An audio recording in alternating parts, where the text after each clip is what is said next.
In 2 Corinthians chapter 5, verse 11, Paul says we want to be persuaders of men. Welcome to your daily 180 Bible study.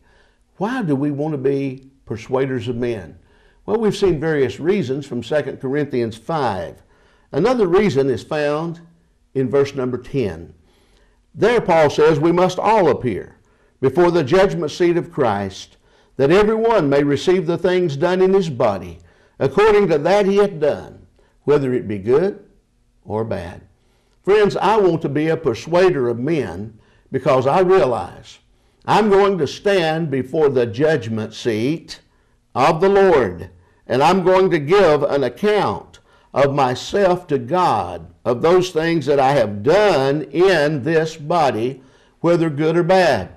So Paul was not exempt from being someday brought to the judgment scene of Jesus Christ. Therefore, he wanted to be a persuader of men.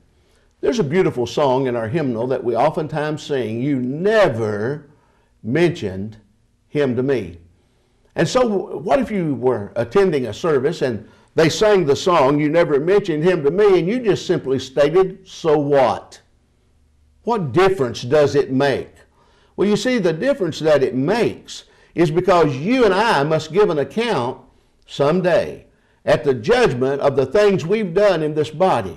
Paul said in verse 11, I'm a persuader of men, and no doubt, because of the fact that he understood that he was going to appear before the judgment seat of Christ and give an account of the things that he's done in this body.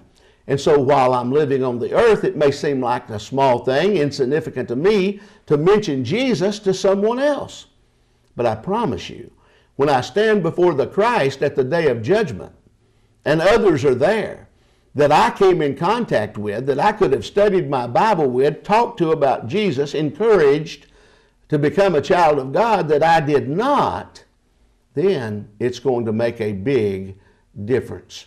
Therefore, I'm convinced that one of the reasons Eddie Kraft needs to be a persuader of men, and I'm convinced the reason Paul said he was a persuader of men was because he understood that very fact.